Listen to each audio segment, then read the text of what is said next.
हट जाइए भाई के बाजू मुस्लिमीन।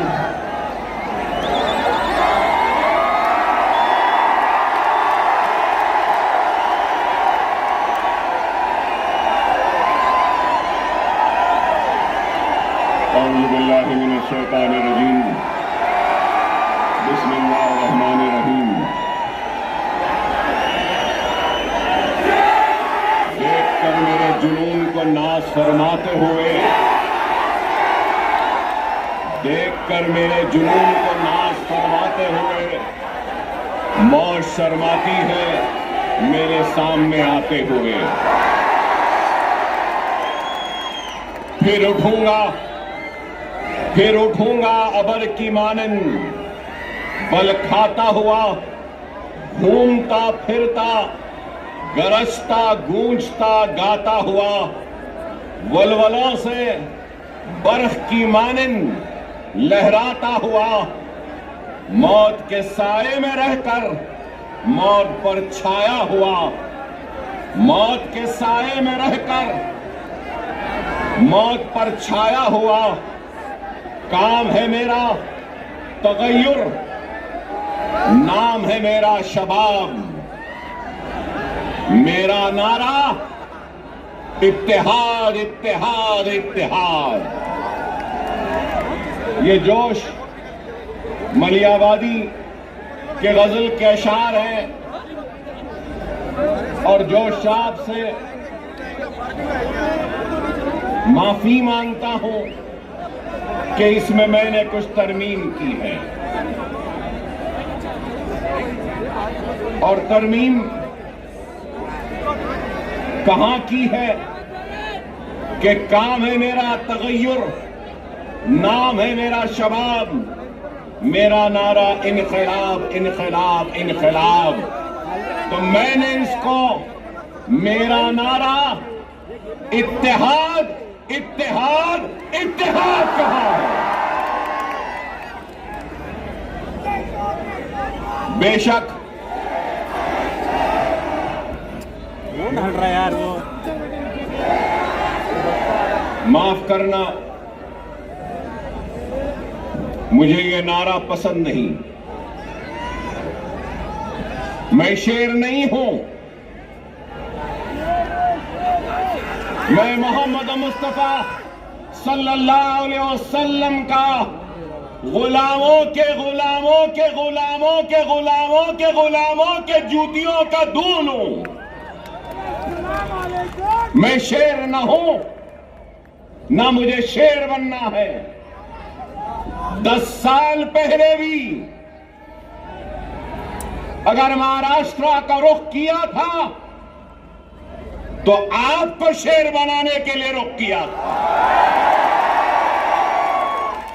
क्या शेर बनना है? शेर बनना है आसान सा है। नमाज के पाबंद बन जाओ, कुरान को तर्जुमे से पढ़ो, सुन्नत रसूलुल्लाह को अपने जिंदगी का हिस्सा बना लो, यतीमों के सर पर हाथ रखो, बेवाओं की मदद करो, जुल्म के खिलाफ आवाज बुलंद करो और दुनिया तुम्हें शेर कह के पुकारेगी। आसान 10 साल पहले भी अगर आपके दरमियान में आया था तो इत्तेहाद के पैगाम को लेकर आया था। उस इत्तेहाद के जरिए नाइंसाफियों को इंसाफ में बदलना चाहता था, हक तलफी को हक में तब्दील करना चाहता था, नाइंसाफी को इंसाफ में बदलना चाहता था और हमारे वजूद के जरिए हमको खत्म करने वालों को यह पैगाम देना चाहता था कि यह मुल्क जितना माथे पे तिलक लगाने वाले का है, सर पे पगड़ी बांधने वाले का है, उतना ही ये मुल्क चेहरे पे दाढ़ी रखने और सर पे टोपी पहनने वाले का भी है। यही पैगाम था और यही कोशिश थी जिसको लेकर हम आगे बढ़े थे 2014 में। और उस 2014 में महाराष्ट्र के 18,000 किलोमीटर का फासला मैंने अपनी गाड़ी में तय किया था, अपनी जान को हथेली में रखकर। डराया गया, धमकाया गया, लेकिन न डरे न घबराए, बेखौफ होकर बेबाकी के साथ इज़ारे हक को बयान किया और सिर्फ आपसे अगर इल्तिजा की, आपसे दरखास्त की और आपसे अगर गुजारिश की तो सिर्फ और सिर्फ इत्तेहाद, इत्तेहाद और इत्तेहाद कहा। मैं ये भी याद दिलाऊं कि अकबरुद्दीन ओवैसी 10 साल पहले भी अगर आया था तो इत्तेहाद के लिए आवाज को उठाई थी, दरखास्त की थी, तो अपने इस शेरवानी के दामन को फैलाकर अपने कलमगो भाइयों के सामने एक इत्तेहाद का भिखारी बनकर अपनी शेरवानी के इस टुकड़े को आगे बढ़ाया था और यही कहा था कि ये इत्तेहाद का भिखारी आया है, तुम अपने इत्तेहाद की खैरात मेरे दामन में डाल दो।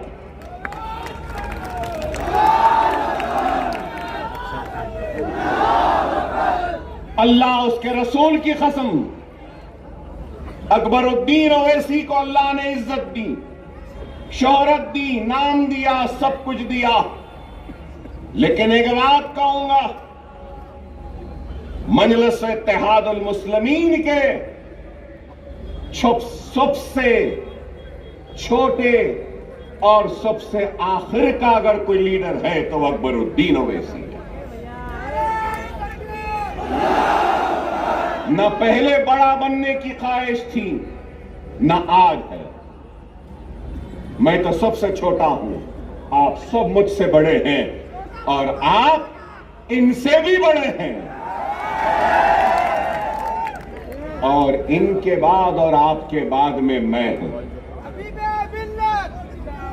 इस चीज को याद रखो, इस चीज को याद रखो।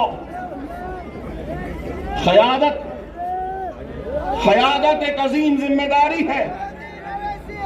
क़यादत एक अजीम जिम्मेदारी है और सदक़े दिल और बेगर्ज होकर जो खिदमत करेगा तो अल्लाह उसकी क़यादत में इस्तेहकाम और मजबूती देगा। क्योंकि मुझे मेरे वालिद और सालारे मिल्लत ने मुझसे कहा, क़यादत आसान नहीं, अगर क़यादत करना है तो बेगर्ज बन जाओ, तो जब गर्ज वाले की तकलीफ का एहसास होगा, जब तुम्हारी क़यादत में गर्ज आ जाएगा तो फिर वह क़यादत मजबूत नहीं हो सकती। खुदारा इस बात को समझो, मिल्लत की फलाह व बहबूद, मिल्लत की तरक्की, मिल्लत की खुशहाली के लिए अपने जात की खुशियों की कुर्बानी देनी होगी। अगर क़यादत करने का अगर किसी को ज़ौक़ है या शौक़ है, बगैर किसी लालच, बगैर किसी मफाद से अगर कोई आगे बढ़ता है तो अल्लाह सुब्हानहू व तआला उसको कामयाबी, वो कामरानी अता करता है। अगर आज मैं यहां खड़ा हूं तो लोग समझेंगे कि 10 बरस बाद अकबरुद्दीन ओवैसी यहां आया है। तो याद दिलाना चाहता हूं, 10 बरस पहले इम्तियाज जलील नहीं थे, 10 बरस पहले वारिस पठान नहीं थे, 10 बरस पहले हमारे मालेगांव के एमएलए साहब नहीं थे, मुफ्ती साहब नहीं थे, 10 बरस पहले हमारे धुलिया के एमएलए नहीं थे। अरे मैं क़यादत बनाने आया था, क़यादत बनी, महाराष्ट्र की बागोदौड़ इन जिम्मेदार हाथों के हवाले किया और इन जिम्मेदार हाथों ने इस क़यादत को आगे बढ़ाने की, ले जाने की बड़ी ही ईमानदारी के साथ, पूरे खुलूस के साथ कोशिश की बैरिस्टर असदुद्दीन ओवैसी साहब की क़यादत में। और आज 10 बरस बाद अगर आया हूं तो इस क़यादत को मजबूत करते हुए इनको आगे बढ़ाकर इनके पीछे मजलिस के झंडे को थामने के लिए आया। अकबरुद्दीन ओवैसी को कभी किसी चीज की ख्वाहिश व हसरत नहीं, हर वक्त यही पैगाम वो दावत देता रहा, आज भी दे रहा हूं।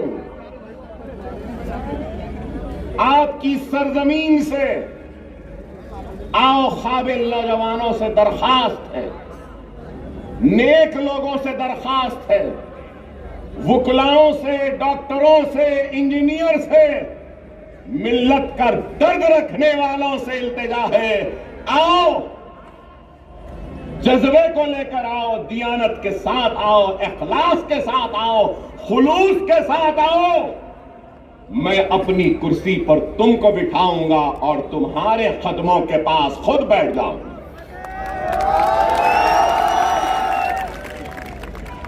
जमाती जिंदगी में शख्सियतों की अहमियत नहीं होती, याद रखो। शख्सियतें आती रहेंगी, जाती रहेंगी, जमात कायम व दायम रहेगी।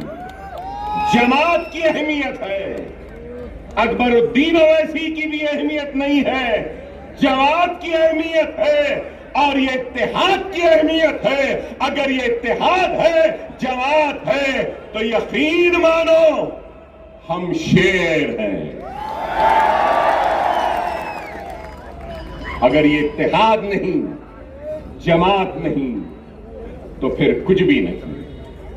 खुदारा समझो, आज इंतखाबात का वक्त है।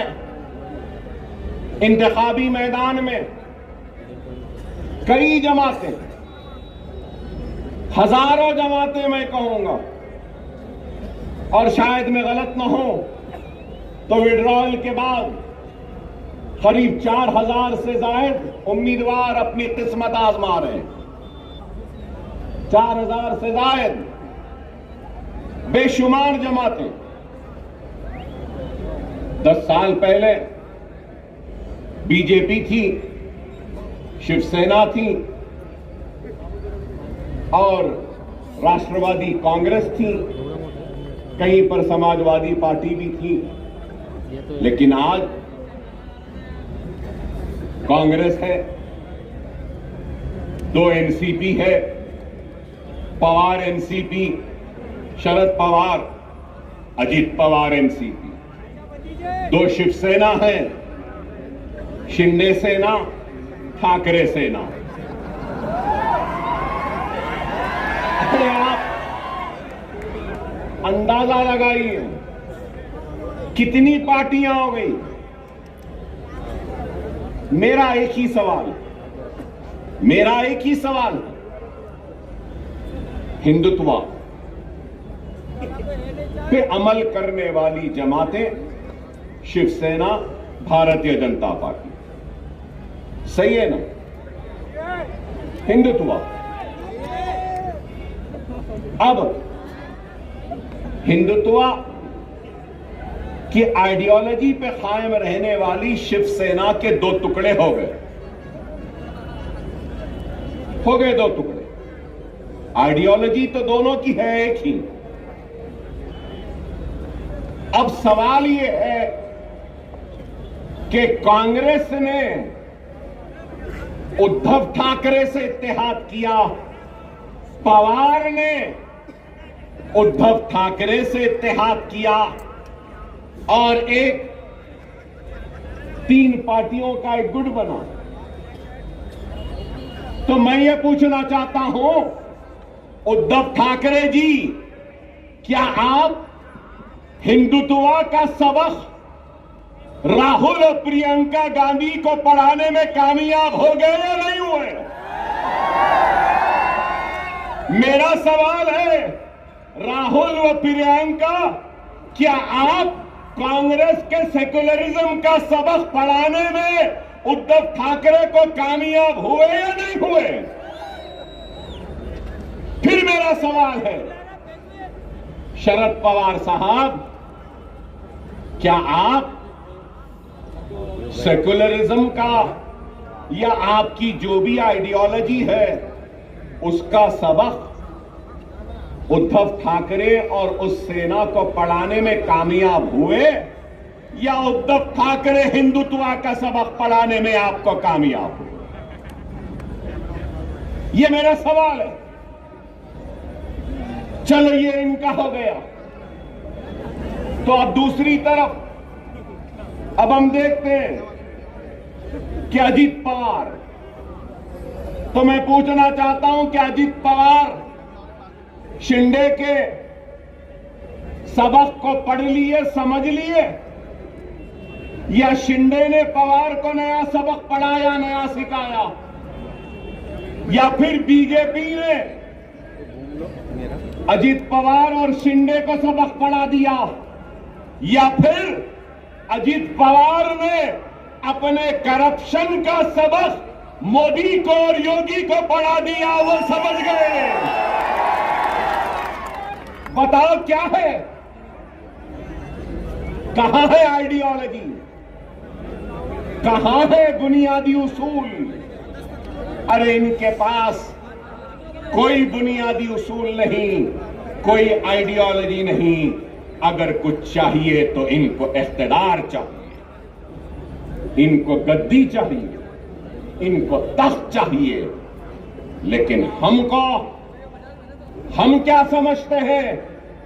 जो लोग ये समझ रहे हैं कि मजलिस इत्तेहादुल मुस्लिमीन वो इम्तियाज दलील औरंगाबाद से नाकाम हो गए और वो कामयाब हो गए, तो उन अहमकों को, उन नादानों को, उन नासमझों को ये कहना चाहता हूं, मजलिस इत्तेहादुल मुस्लिमीन वो है जो दिलों को फतेह करती है। हकीकी फातेह वो नहीं जो जीते और जमीन को फतेह कर ले। हकीकी फातेह वो होता है जो दिलों को जीतता है और दिलों को फतेह करता है। हमारा काम दिलों को जीतना, दिलों को फतेह करना। हमारा काम इख्तिदार के कुर्सियों पर बैठकर मजे लूटना नहीं है। हम सच्चे दिल से, सदके दिल से अवाम की तर्जुमानी करते हैं, उनके मसाइल को उठाते हैं, चाहे ऐवान पार्लियामेंट हो या ऐवान असेंबली। मजलिस इत्तेहादुल मुस्लिमीन मसाइल को उठा रही है।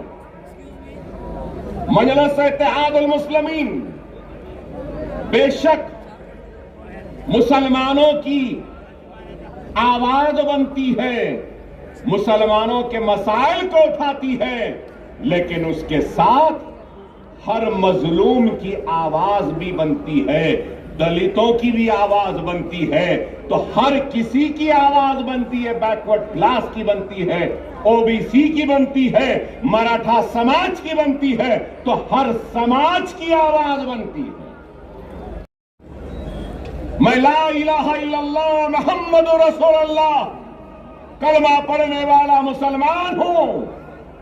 मुझे नाज है मुसलमान होने पर, तो मुझे फख्र है हिंदुस्तानी होने पर। मैं फख्र से कहता हूं कि मैं हिंदुस्तानी हूं। हम हर एक के मसाइल उठाते हैं। यहां पे बैठे हमारे दलित समाज के लोग, दूसरे समाज के लोग हैं, बैकवर्ड क्लासेस के, मुसलमान भी हैं, हर कोई है।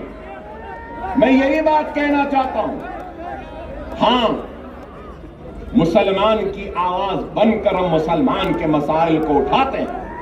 मैं उठाता हूं, मुझे शर्मिंदगी नहीं है इस बात का इकरार करते हुए कि मुसलमान हूं, मुसलमानों की आवाज बनता हूं, मुसलमान की तकलीफ को बयान करता हूं, मुसलमान की हक तलबी पे लड़ता हूं, मुसलमान की हक की लड़ाई लड़ता हूं और नाइंसाफी पर आवाज को बुलंद करता हूं।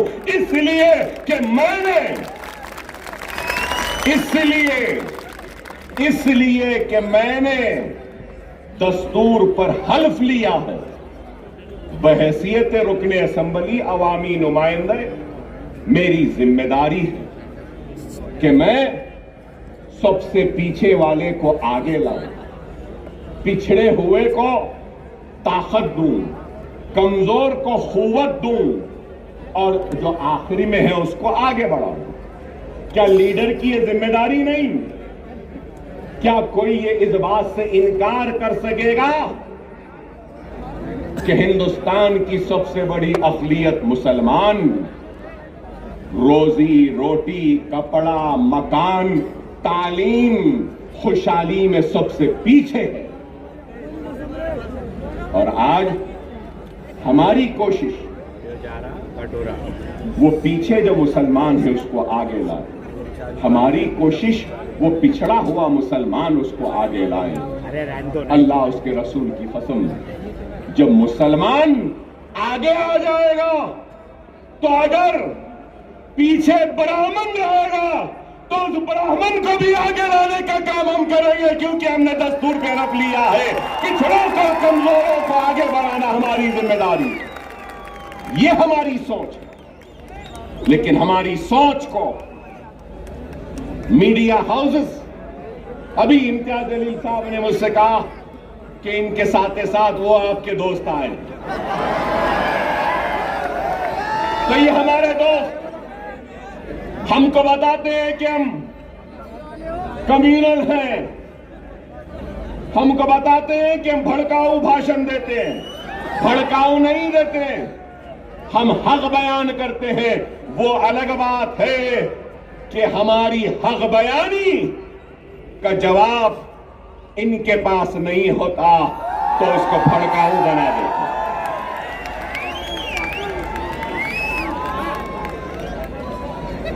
आज ही मैंने किसी न्यूज चैनल में देखा जिसमें योगी आदित्यनाथ ने अपनी तकरीर में कहा कि बटोगे तो कटोगे। लोग काफी एतराज कर रहे हैं उस बात पर, मगर मैं ये कहूंगा, बीफ के नाम पर, मॉब लिंचिंग के नाम पर, घर वापसी के नाम पर, सर पे टोपी पहनने के नाम पर, दाढ़ी पालने के नाम पर जो तुम काट रहे हो, क्या ये तुम्हारी नफरत हिंदुस्तान के सबसे बड़ी अक़लियत से, क्या ये मुल्क को कमजोर नहीं कर रही है? इसका जवाब दो मुझे। अगर हिंदू और मुसलमान को तुम लड़ाओगे, हिंदू और मुसलमानों को नफरत कराओगे, तो क्या यह मुल्क को कमजोर करने के बराबर नहीं है? और अगर मैं कह रहा हूं, मैं अकबर ओवैसी मुसलमान, ला इलाहा इल्लल्लाह मोहम्मद रसूलुल्लाह कलमा पढ़ने वाला मुसलमान, इस मुल्क का किराएदार नहीं है, मैं कह रहा हूं नरेंद्र मोदी, ऐ योगी, जितना तेरा हिंदुस्तान है उतना मेरा भी हिंदुस्तान है। हिंदुस्तान न तेरी जागीर है न मेरी जागीर है।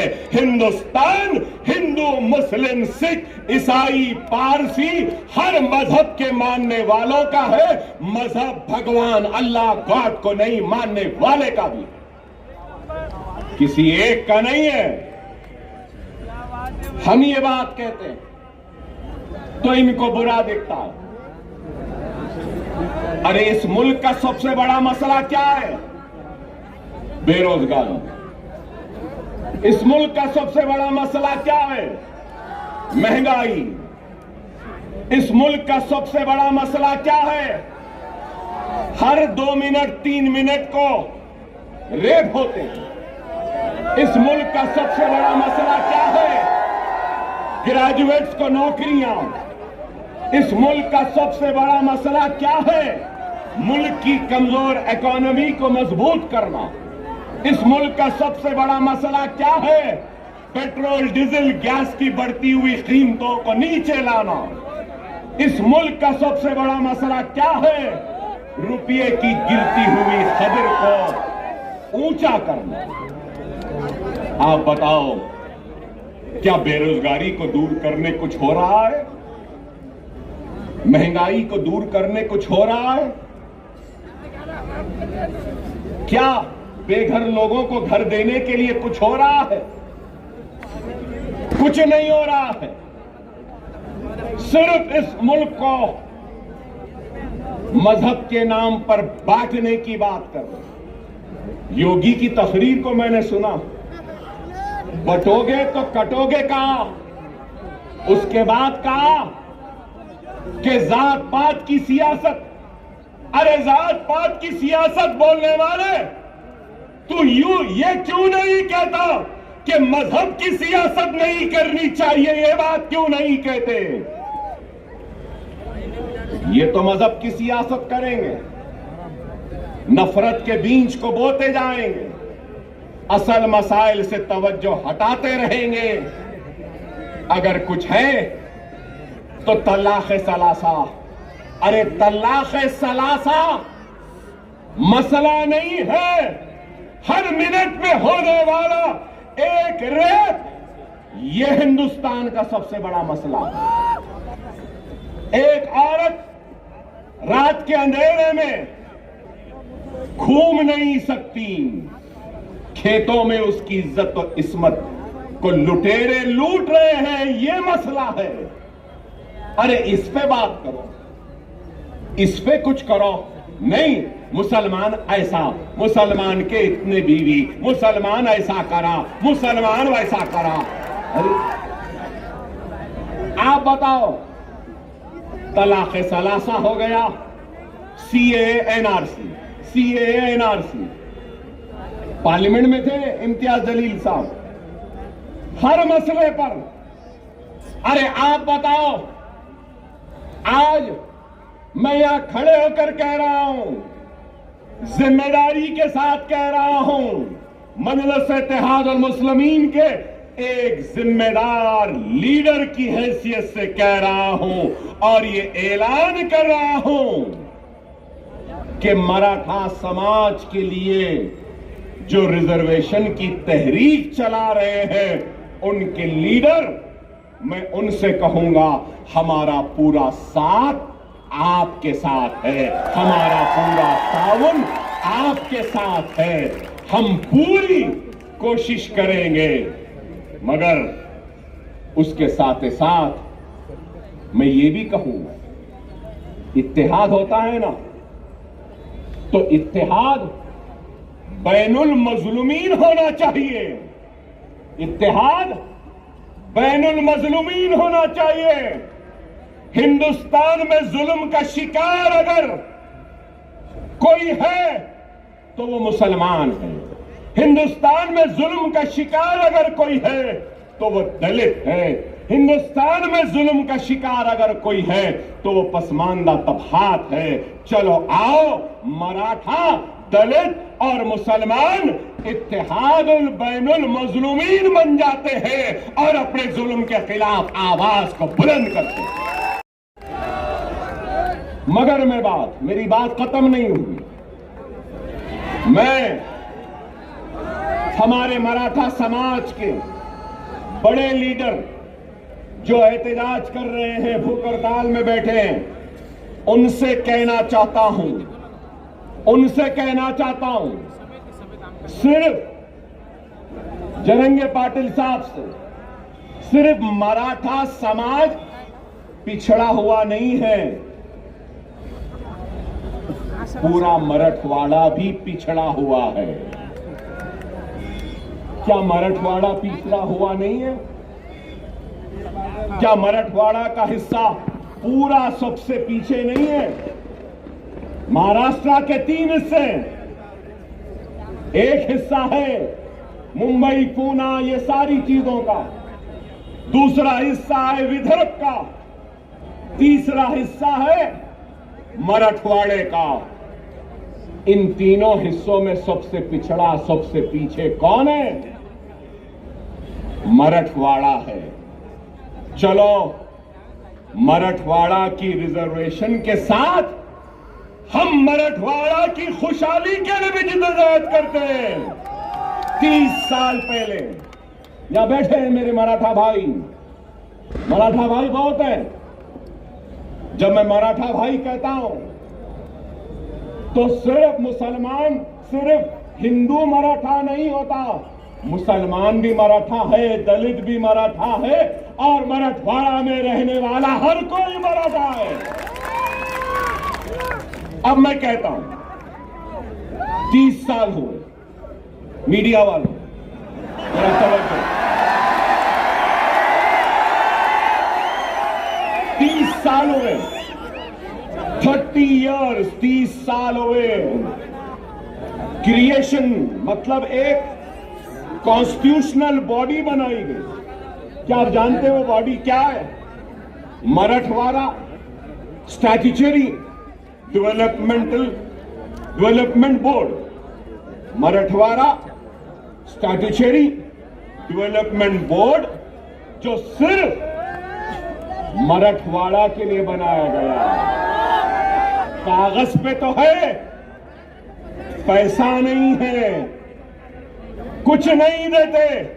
चलो मराठों के रिजर्वेशन के साथ हम मराठवाड़ा स्टैट्यूटरी डेवलपमेंटल बोर्ड को 50,000 करोड़ का पहला मुतालबा करते हुए एहतजाज कराएंगे और मराठवाड़ा को आगे बढ़ाएंगे। क्या तैयार हो? क्या तैयार हो?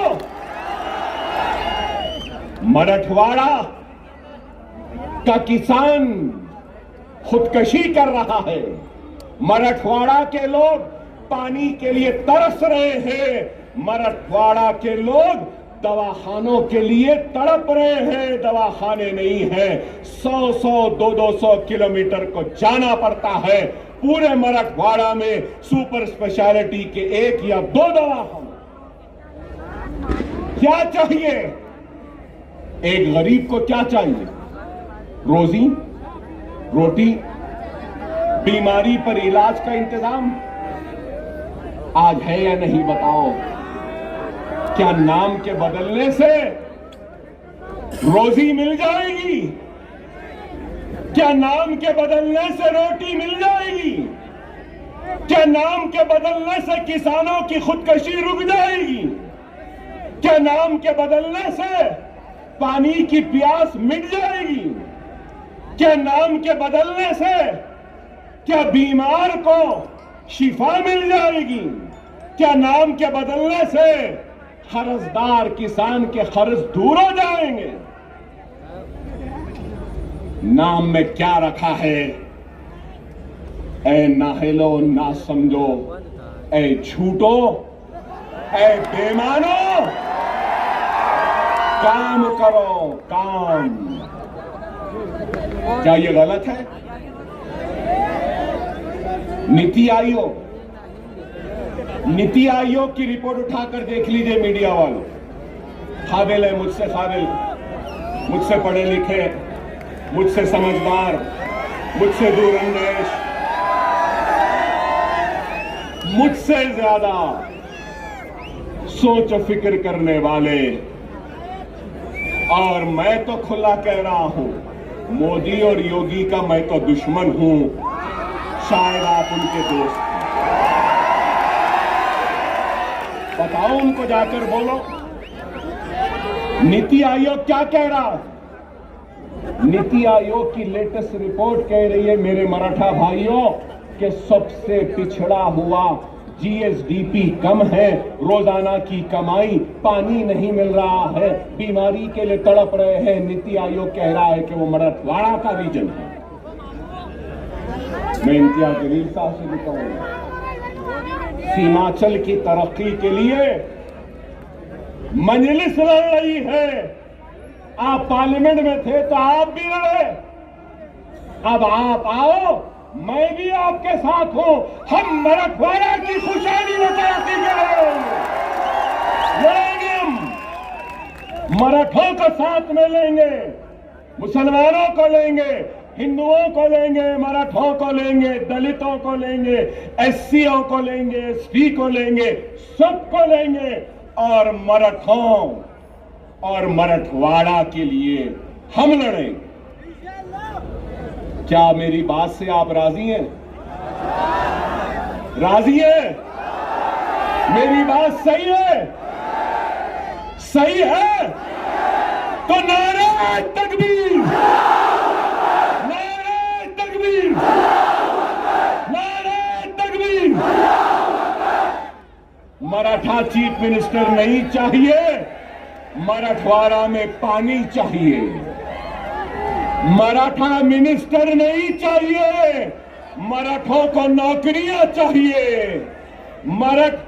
मराठा वो क्या कहते हैं, guardian minister, Maratha guardian minister नहीं चाहिए। मराठों और मराठवाड़ा को उसका हक चाहिए। ये हम चाहते हैं, ये हमारी सोच है, ये हमारी फिक्र। मैंने आपसे पहले भी कहा कि क्या उद्धव ठाकरे अपना सबक पढ़ाने में कामयाब हो गए या नेहरू गांधी खानदान अपना सबक पढ़ाने में कामयाब हो गए? मेरी इस बात को याद रख लो, अपने वोट की अहमियत को समझो। यहां मौजूद सारे लोगों से कहूंगा कि जमहूरियत के जश्न, ये इलेक्शन में तुम्हारी सबसे बड़ी अगर कोई ताकत है तो याद रखो वो तुम्हारा वोट है। वोट का सही इस्तेमाल करो। अगर वोट का गलत इस्तेमाल करोगे तो नहीं मालूम कौन तुम्हारे वोट को ले जाकर हिंदुत्व के दामन में उनके कदमों में डाल देगा। क्या गारंटी है? पूरी गारंटियों का दौर चल रहा है। हमारे पास भी 6 गारंटी आई, कर्नाटक में भी गारंटी आई, हरियाणा में भी गारंटी आई। मिस्टर मोदी ने कहा कि मोदी की गारंटी, वाह वाह, ठीक है भाई, वहां भी गारंटी, यहां भी गारंटी, इनकी भी गारंटी, उनकी भी गारंटी, चाय वाले की भी गारंटी। गारंटी तो है,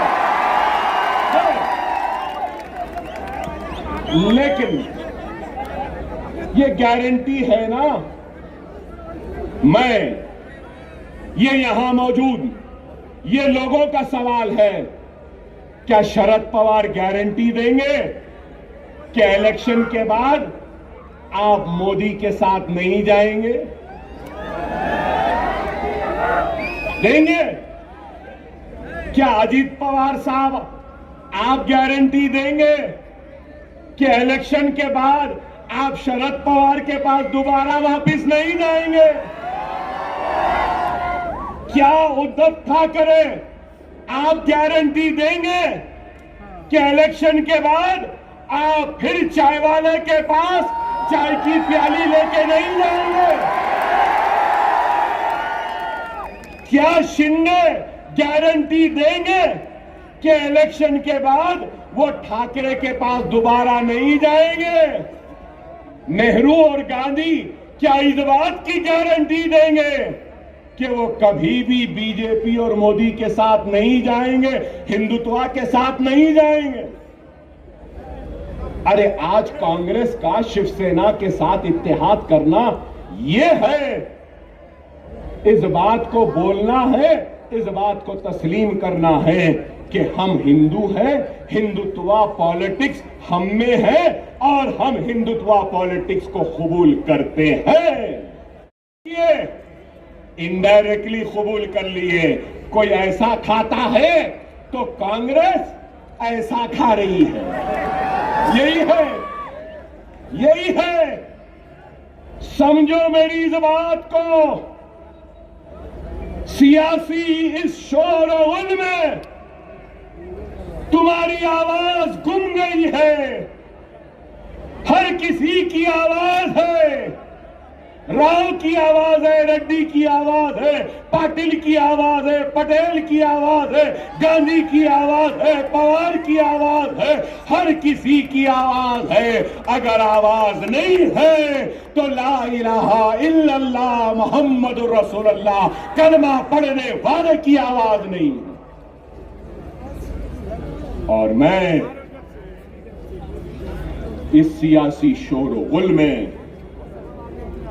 नारे तकबीर अल्लाहु अकबर की आवाज को फिजाओं में गुंजाने के लिए जोरदार नारा लगाने के लिए आया हूं। अपनी जात के लिए नहीं आया हूं। मैं तुम्हारी इज्जत के लिए आया हूं, तुम्हारे वक़ार के लिए आया हूं, तुम्हारे वजूद का एहसास दिलाने के लिए आया हूं कि हम जिंदा हैं, हम मुर्दा कौम नहीं है। तुम जिंदा कौम हो।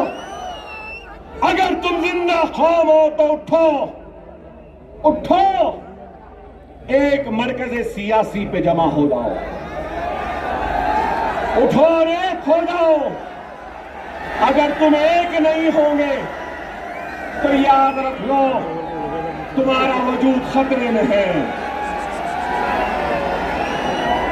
यही जोश, यही वलवला, यही उठना 20 तारीख का दिन है। उठोगे ना? उठोगे ना?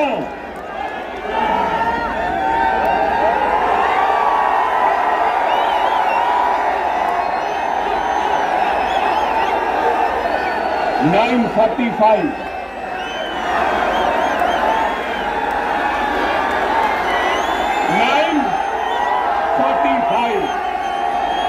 कैंपेनिंग का टाइम 10 बजे। अभी 15 मिनट।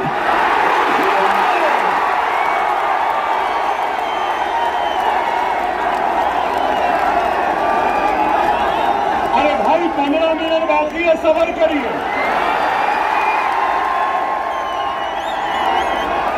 ना ये मेरा पीछा छोड़ती है, ना मैं इसका पीछा छोड़ता।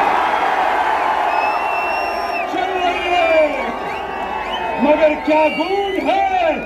नारे तकबीर! नारे तकबीर!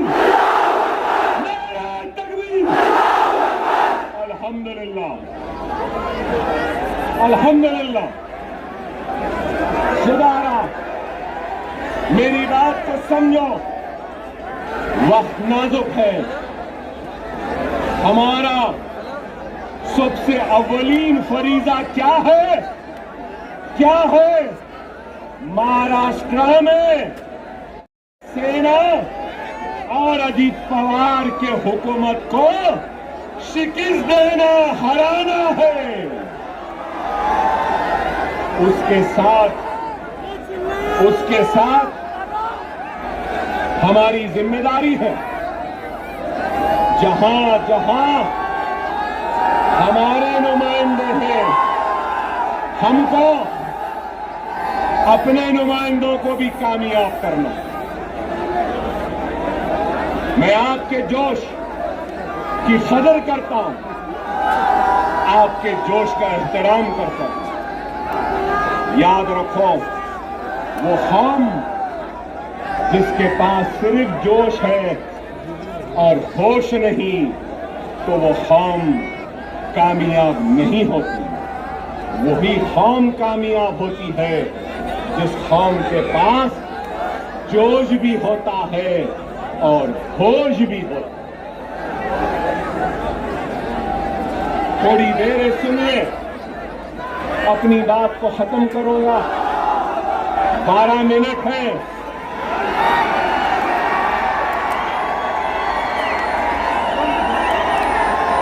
सब्र से सुने, वक्त नाजुक है। मेरा पैगाम है तुमसे कि हिंदुस्तान के तुम किराएदार नहीं, तुम हिंदुस्तान के बराबर के शहरी हो और तुम्हारे हक की लड़ाई लड़ने के लिए आया हो।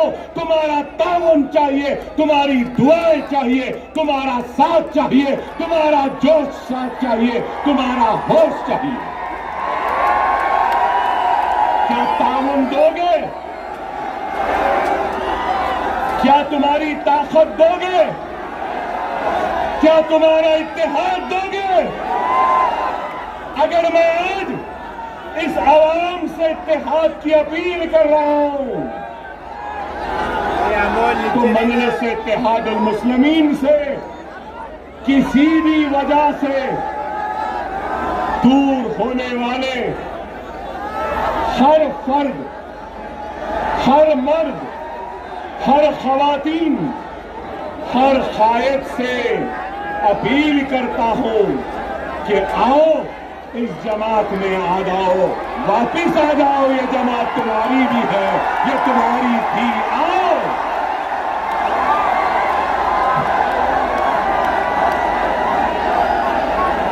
हर वो शख्स, हर वो मजलिस का चाहने वाला किसी वजह से नाराज है, किसी वजह से दूर है, तो अकबरुद्दीन ओवैसी यहां खड़ा होकर अपनी जमात और अपने इन कायदीन की तरफ से मैं माफी चाहता हूं, मगर ये कहना चाहता हूं कि खुदारा अपनी जात के लिए, अपने खुद के नफ्स के लिए जमात को कमजोर न करो। मैं नहीं रहूंगा, तुम नहीं रहोगे, लेकिन जमात कायम व दायम रहेगी। खुदारा, खुदारा आओ, हम अपने कुर्सियां तुमको देने तैयार। बहुत से उलमा, मशाइखीन, वुकला, डॉक्टर्स, इंजीनियर, रोजमर्रा की मजदूरी करने वाला एक मजदूर या कोई भी मेरा भाई, कलमगो भाई जो मुझसे नाराज है, मैं उससे अपील करता हूं कि आ जाओ। ये वक्त है, ये वक्त है 2 मिनट की खामोशी।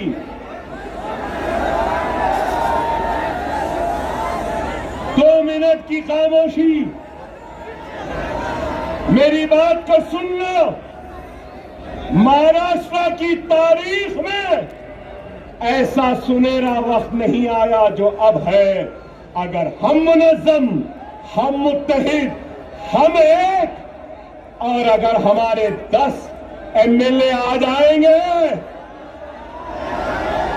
ना ठाकरे, ना शिंदे, ना गांधी, ना पवार, हमारी मर्जी, हमारी इजाजत के बगैर कोई भी तख्त पे नहीं बैठ सकता।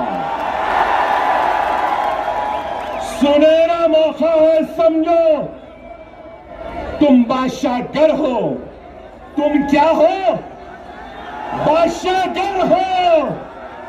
जिसको चाहे तख्त पे बिठा सकते हो, जिसको चाहे तख्त पे औंधा लिटा सकते हो। समझो इस बात को, मैं किसी का नाम नहीं ले रहा हूं, मगर हर एक से अपील कर रहा हूं, आओ, ये तुम्हारी जमात है, ये तुम्हारी अपनी जमात है। अगर तुम, एक बात कहूंगा, एक बात कहूंगा, एक बात सुनो, सुनो मेरे भाई, एक बीज होता है ना, बीज, बीज को जमीन में बोते हैं ना, जमीन में बोने के बाद अपने पसीने से, अपने खून से उस जमीन को सेंचते हैं। वो बीज एक पौधे का शक्ल इख्तियार करती है, फिर उसके बाद वो पौधा एक दरख्त बनता है, और दरख्त बनने के बाद उस दरख्त में क्या आते हैं? फल आते हैं, फल। ये वक्त सुनो, ये वक्त सुनो, हमने बीज बोया, खून और पसीने से सेंचा जमीन को, पौधा आया, झाड़ लगे, और वो झाड़ में आज फल है। ये फल खाने का वक्त है, फलदार दरख्त को काटने का वक्त नहीं है। खुदा इस बात को समझो,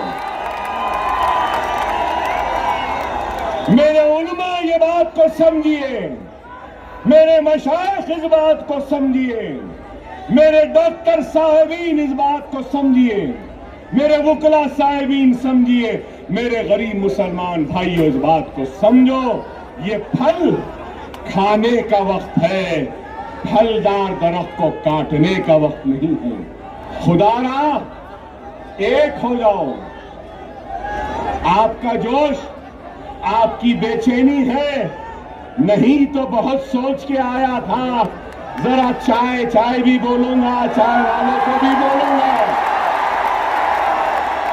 मगर आप बोलने नहीं दिए। लेकिन ये जरूर है, अभी इम्तियाज जलील साहब बोले ना, अभी इम्तियाज जलील साहब बोले योगी आने वाला है,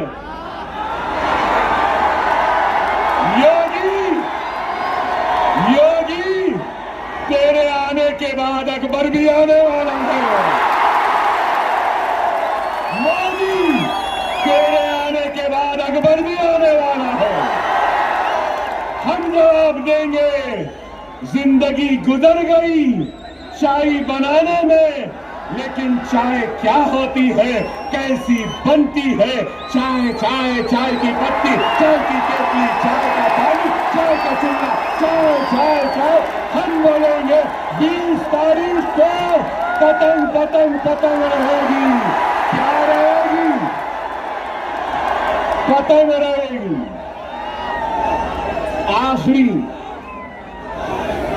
आखिरी अहम बात, आखिरी अहम बात, 10 साल के बाद आया था, अल्हम्दुलिल्लाह जोश तो आज भी है बाकी।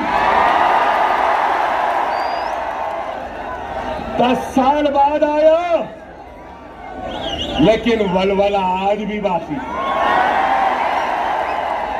10 साल बाद आया, मगर तुम्हारे जोश ने मुझे और जवान बना दिया। वादा है, वादा है, महाराष्ट्र की सियासत में इम्तियाज जलील और दूसरों के साथ अकबरुद्दीन ओवैसी भी अब खाने से खाना मिलाकर खड़ा रहेगा। औरंगाबाद हो, नांदेड़ हो, उस्मानाबाद हो, या शोलापुर हो, या मुंबई हो, अब अकबरुद्दीन ओवैसी आता रहेगा, जाता रहेगा, हर मोड़ पे नजर डालेगा।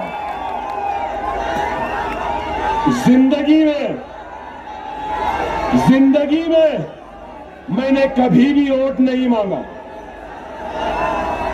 मैं 6 इलेक्शन जीत गया। कितने? 6 अब 30 बरस होते हैं, मगर आपसे कहूंगा, आप इस इलेक्शन में मजलिस के साथ साथ इम्तियाज जलील और नासिर साहब के साथ और हमारे दलित भाई के साथ आप अपना वोट अकबर ओवैसी को भी दे रहे हो। आपकी हर तकलीफ में अकबर ओवैसी आएगा, आपके हर दुख में होएगा, आपके साथ रहेगा। इंशाअल्लाह ताला हम 20 तारीख को आसमान में सिर्फ